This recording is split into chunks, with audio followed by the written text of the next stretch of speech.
Chapter 49 of The Ice Monster by David Walliams, narrated by me. Chapter 49, Audacious. But how would we get there? The North Pole? Asked Titch. We would sail, soldier, announced the Admiral. This is a job for the Navy.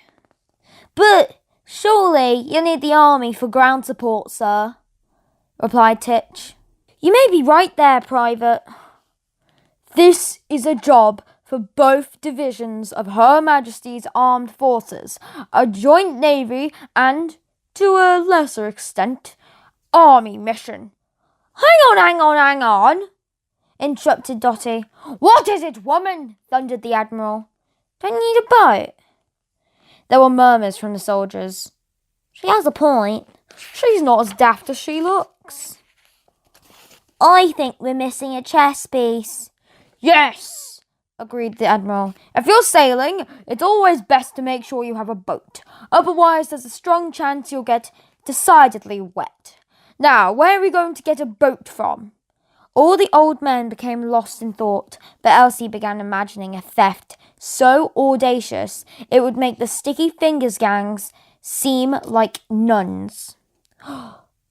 I know where we can get a boat you can pinch, she announced. All eyes turned to her. There were some mocking mumbles from the old men. She's a mere child. This girl knows nothing about boats. This tea tastes of coffee. It is coffee. The Admiral limped over to the girl, his one leg thumping on the floor. Duff, duff, duff. Pray tell us, young lady, he began grandly. Where is this boat you speak of? The girl consulted the compass, to which was east, then found a window facing in that direction. It's out there, replied Elsie smugly, pointing down towards the River Thames.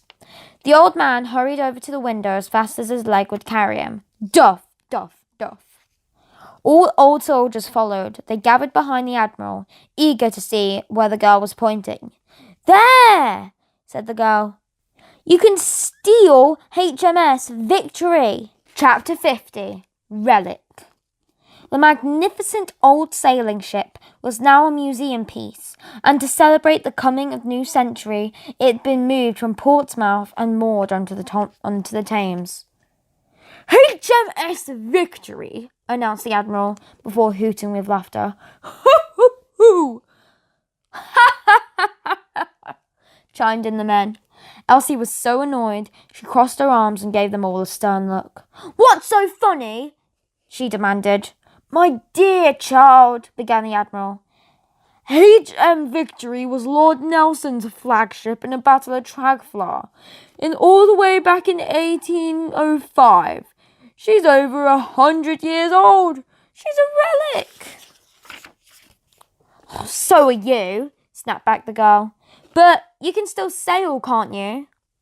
The Admiral's face soured, and there was a hint of grudging respect in his voice. Feisty one, aren't you? I've been told so, yeah. Well, it would be quite an honour to follow in Lord Nelson's footsteps, mused the Admiral. Do you know what, men? I think this young lady might be on to something. Elsie beamed with pride. With respect, sir, interrupted Titch. The military police may have been splattered with mammoth poop, but they'll soon be on to us. We need to make a plan, and fast. Yes, announced the girl. Everyone listen to me. The old soldiers were taken aback. Never in their lives, their long lives, they had taken orders from a little girl, let alone an unwashed urchin like Elsie. Well, young lady, announced the Admiral. We would all dearly love to know your plan. There were murmurs from the men. Yeah, we would. A girl with a plan. Whatever next? Do you think we'll get a bath today? We don't have much time. Elsie raised her voice. So, gentlemen, please listen. The Admiral sailed in. You heard what the young lady said, men. We don't have much time, so everybody needs to stop talking and listen. Yes, replied Elsie. That includes you, Admiral. There were snickers of laughter from the men. Nobody has ever spoken to the Admiral like that, and the man's face was the glowing colour of Chelsea Pence's scarlet coats. Right, began the girl. We need 2 divisions.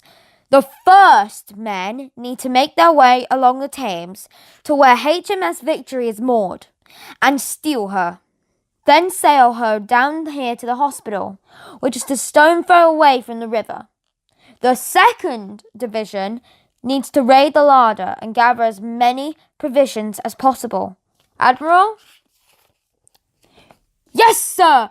Madam, miss, sputtered the old sailor. How long will it take us to get to the North Pole? The Admiral limped over to his globe. Duff, duff, duff, and traced his finger along the route. Down the Thames, into the English Channel, North Sea, Norwegian Sea, Greenland Sea, Arctic Ocean, and boom! We're there. No more than 3 or 4 weeks. What if we need the loo? Asked Dotty. You go over the side like a sailor, madame, replied the Admiral. It's the only way to go. Oh, he still pops out the window, remarked Titch. It's refreshing. Oh, not for anyone standing below. 3 to 4 weeks, began Elsie. We need a lot of food. Not least for this one, she added, stroking her prehistoric friend. Whoo! Agreed Wooly. It's going to be very nippy up there at the North Pole, said Dotty. Good point, Dotty. So we'll need all warm clothes you can get hold of. The Admiral put up his hand. Yes, Admiral? Asked Elsie. Please, can I be in charge of the ship? He asked meekly. Yes, of course you can, Admiral. Thank you, thank you, thank you. Me in charge of HMS Victory. This is a dream come true. You pick 10 men and bring back the Victory. Right, began the Admiral. This is a dangerous mission. It could even be fatal. I need 10 good men and true. All soldiers puffed out their chests and put on their most noble expressions, dying to be picked. Chapter 51. One Lonely Medal. The Admiral selected his crack team. 10 men threw their scarlet coats and black trousers on over their pyjamas, and as their medals clinked together, they put on their tricon hats. Elsie noticed that unlike all the other soldiers, Titch just had the one lonely medal. Why has Titch only got 1 medal? She whispered to Dotty. Oh, don't ask, she replied. It's a sore point. They all tease him for it. Fall in! Roared the Admiral. The old soldiers organised themselves into a line. They may have been battered by age and ill health, and they stood to attention with the same pride as the first day they signed up. Between them, they had served into the Crimean War against the Russians, battled their way across India, and fought the Zulu warriors in Africa. Now they were ready for the adventures of their lives. The Admiral approached the mammoth and saluted her. We won't let you down, mammoth, he said. Hoo! Replied Mammoth, lifting her trunk as saluting back. Now, men, quick march! With that, he led his men out of the ward. I need to stay here and look after Wooly, said Elsie. You, Titch, gather up all the food you can lay your hands on. There must be something Wooly didn't eat. Hoo! I'll do my best, Elsie, replied the private. Thank you, Titch. And Dotty, grab every last hat, glove and coat in here. Load them onto the ship and then both of you come back to fetch us. Right you are, Titch replied. There were murmurs from the old soldiers. I'm not sure about Titch being put in charge. He's only a private. Man's only got the 1 medal. And that he got for service. He's no hero. This egg is repeating on me. Dotty put a comforting hand on her beloved shoulders. Don't take any notice. I'll show you, boys, said Titch. Now, come on, follow me. With that, he led his comrades and Dotty across the ward and left Elsie alone with her woolly friend. Lock this door, ordered Titch as he reached it. Good thought, replied the girl. I'll knock it twice, then you know it's safe to open it. Understood. 2 fast knocks or 2 slow knocks? Asked Dotty. Oh, it doesn't matter, my love, snapped the soldier. Just 2 knocks. Knock, knock. I'll meet you back here as soon as we're ready to set sail. Elsie rushed over to the door and locked it behind them. Click! Then she crossed the ward to join Wooly. The girl put her arms round her. Don't worry, Wooly, she said. We're going to get you home. Whoo! Wooly nodded her head. Then the animal yawned, and Elsie did too. Wooly folded down onto her knees and rolled over to her side before letting out a long, slow sigh. Whoo! Elsie lay down next to her friend, her back nestling up against the animal's belly. The mammoth curled her trunk round the girl and held her tight. This was a world away from the cold tin bath Elsie normally slept in. Together, they closed their eyes. Good night, Wooly. The pair breathed in and out at the same time of each other, and soon both had fallen asleep. Little did they know that someone was peering in through the window. Chapter 52. Rampage. Outside the window to the ward, the top of the ladder had appeared, and at the top of the ladder, a pair of beady eyes, a long nose, and a tiny moustache had appeared. It was Commissioner Barker. He spied on the pair sleeping, and signalled to the officer below to keep quiet. What? One called up loudly from the ground. Finger on the lips means be quiet, he hissed back. Rightio! The constable on the ground shouted up. Shush! Got it! As the snow swirled around him, Commissioner Barker slid down on the ladder, his feet landing with a crunch in the snow. Grundle! This time, we're not going to let them get away. Thud! Thud! The noise woke up Elsie and Wooly with a start. The girl was sure she'd heard 2 knocks, but they were much louder than she anticipated. She wanted to call out for Dotty, but her throat tightened in fear, and she couldn't make a sound. Thud! Another knock? Something wasn't right. It was very wrong. Elsie moved backwards, and felt Wooly wrap her trunk protectively around her. Whoo! She whimpered. Thud! This time, the door buckled. Thud! Shards of wood went flying. Thud! Boom! The doors smashed off their hinges and fell to the floor. Doof! Doof!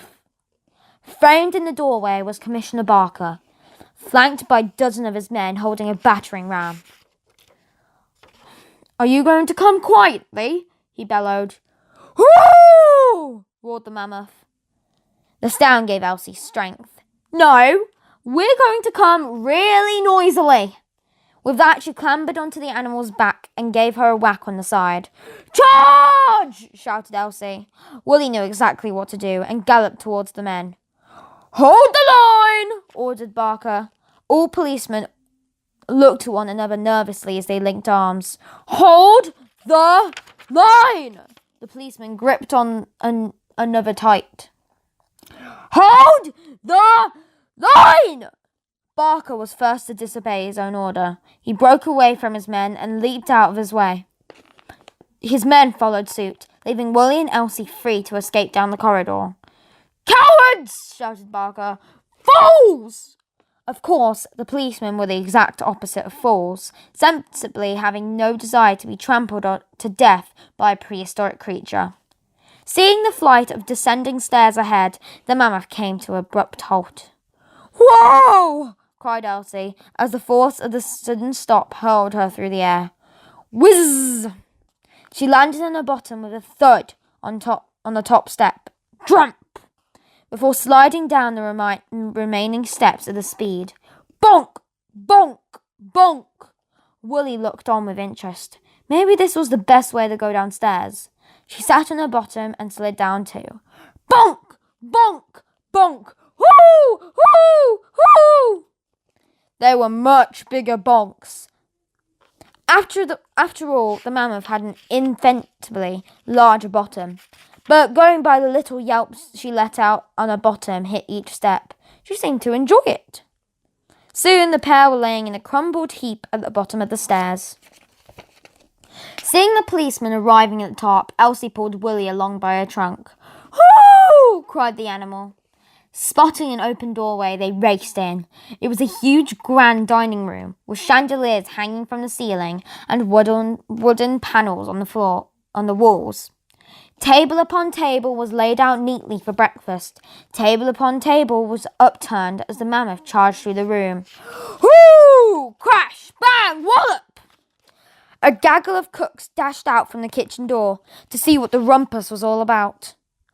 "What is the meaning of this?" demanded one. As soon as they saw it was a mammoth rampaging through the dining hall, they dashed back into the kitchen. "Sorry to disturb you, please carry on." The policeman arrived at the door. "The monster is the property of Her Majesty the Queen," shouted Barker. "We have our orders to return it alive or preferably dead." Immediately, Elsie leaped on her friend's back so they couldn't shoot and raced towards the set of the tall doors at the far end of the room. However, those doors swung open to reveal Matron and a rather pooey-looking group of military policemen holding rifles. "We have you trapped!" bawled Matron. "Now give yourselves up!" "Never!" shouted the girl. The military policemen lifted their rifles. The animal reared up on her hind legs and roared a huge roar. Whoo! Elsie's head clinked against the bottom of the chandelier. Thinking fast, she grabbed hold of it and swung backwards before launching herself at the doorway. She flew through the air and hit Matron and the military policeman like a bowling ball, striking some skittles. Bash! Sending them flying. Ah! Thud! Thud! Thud! They rolled out the way as the mammoth thundered past Elsie. She sprang to her feet and leaped back onto Woolly as she escaped through the door. That's the end of these chapters, folks. If you enjoyed, please do not forget to like and subscribe. Comment down below which book I should read after this one. See you guys in the next chapters. Bye-bye.